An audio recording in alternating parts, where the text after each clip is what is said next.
En esta tarde no voy a hablarles de política porque se seguirá moviendo como la cosa política, sino de literatura, y en particular de un ensayo magnífico que he releído recientemente porque tiene mucho que ver con mi quehacer y tiene que ver mucho con el momento que vivimos. La era de la sospecha.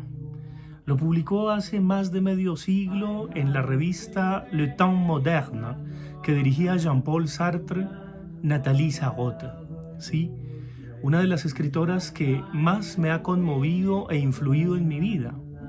Desde que llegué a París, gracias a un amigo actor, conocí a Nathalie Sarraute y supe quién era esa gran dama de origen ruso que indudablemente revolucionaría la novela contemporánea.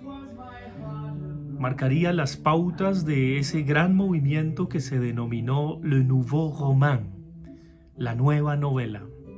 Sí, Nathalie Sarraute, una mujer que quiso reconciliar en su obra a Dostoyevsky y a Kafka, porque descubrió algo supremamente interesante: la muerte del personaje, la muerte del sujeto, como diríamos en las disciplinas sociales y humanas.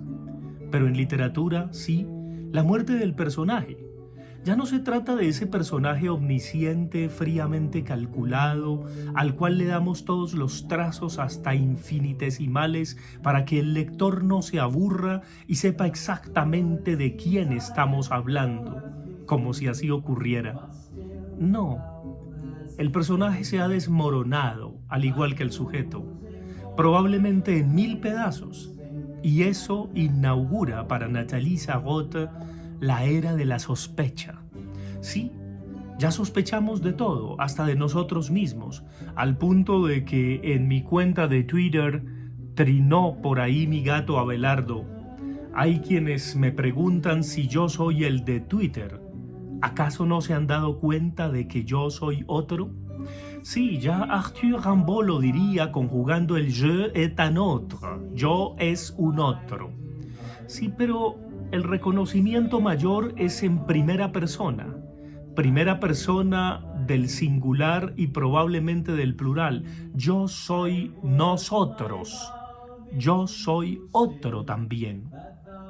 No por una neutralidad valorativa que nunca existe, no, sino porque nos refugiamos entre tropismos, que son esas reacciones que tienen las plantas ante el medio. Recuerden que hay de 3 tipos: tropismos, tactismos y reacciones fóbicas, aunque los tactismos y las reacciones fóbicas también son movimientos entrópicos, o por lo menos provienen de las raíces de las plantas. Su primera gran novela de Nathalie Sarraute justamente así se denominaba, Tropismos, y fue elogiada por Sartre, en donde los estados psicológicos o psíquicos mejor se mezclan al contexto social, en donde todos los estados dostoyevskianos tienen que ver con el proceso, tienen que ver con el colectivo, tienen que ver con el contexto, tienen que ver con la situación política, un poco como ocurre también en Milán Kundera. El menor gesto, el más insignificante, es político, o mejor, es reflejo del contexto político y social y económico y cultural que pueden estar viviendo una pareja que se mira a través de la ventana. Pero volvamos a Nathalie Sarraute. En ese despedazamiento del personaje del cual ella toma conciencia y lo plasma en su obra. Sí, ya no podemos delinear ni contornear de una manera tan precisa al sujeto ni al personaje. No, porque se nos esfuma, se nos escapa. Inclusive ya ni siquiera tiene nombre, mucho menos apellido, si acaso iniciales. Y es ahí donde nos sentimos sintonizados en ese anonimato y en ese hombre sin atributos, sin cualidades, que es el de la época contemporánea. Y ahora sí que es cierto con la pandemia, donde nos tienen guardaditos, vacunaditos, dependiendo de Netflix, comportándonos bien, tomando la justa distancia y además si salimos a la calle con tapabocas y volviéndonos vigilantes y sospechando de quienes no se comporten como nosotros. Háganme el favor. Para que me digan que entonces hay sujetos y personajes. No, nos estamos volviendo desgraciadamente cada vez más robots. Y el desgraciado sentido de la humanidad tiene que ver con eso. Porque está bien que los robots se comporten como humanos, pero los humanos siendo ahora robots, eso sí que nos deprime y que muestra justamente en qué contexto estamos, pulverizados, desmembrados, desmoronados, y ni hablar de la memoria. Esa realidad es global y por supuesto hay acontecimientos que han enfatizado esa realidad. El 11 de septiembre indudablemente es uno de ellos. Pero al mismo tiempo, cuando uno reflexiona de esa toma de Afganistán por parte de los talibanes y la retirada cobarde de Estados Unidos, muestra cómo la idea, o mejor, la consigna del que no está conmigo está contra mí en la lucha contra el terrorismo, es un fracaso rotundo.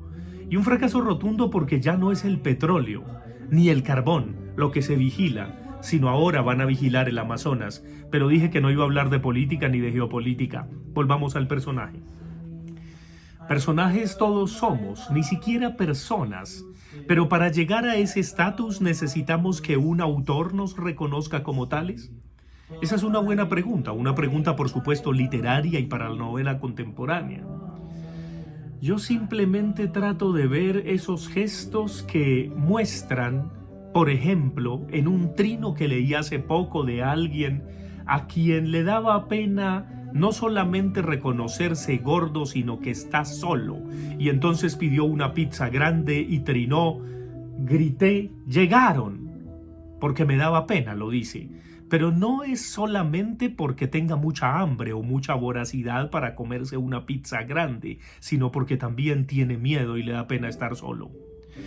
Hermann Hesse hacía unas aclaraciones muy lúcidas a propósito de las malas interpretaciones del lobo estepario, no porque el lector no pueda hacer lo que quiera con su novela o con las novelas de un autor o de un escritor, sino simplemente porque, decía él, ha caído en manos muy jóvenes que creen que el lobo estepario es la historia de una enfermedad, y no es la historia de una enfermedad, es la historia de una curación.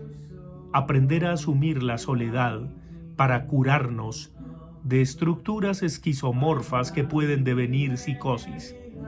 Volvamos a los personajes. ¿Qué clase de persona o personaje quisiéramos ser? ¿Alcanzamos a serlo?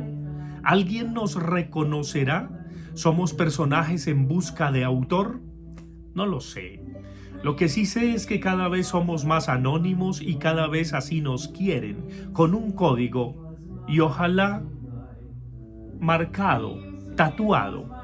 A eso vamos a llegar con los teléfonos móviles y en esta sociedad de vértigo en la cual nos desempeñamos, mostrando por supuesto nuestro celular y que estamos muy vacunaditos y que cumplimos las normas de bioseguridad y los protocolos educativos, administrativos, políticamente correctos y, por qué no, también dispuestos a cancelar culturalmente a aquellos que no se comporten como nosotros. Es el tiempo de los guetos, de las tribus y de las sectas.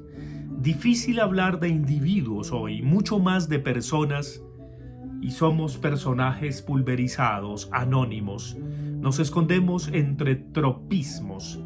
Y sí, eso es lo que somos.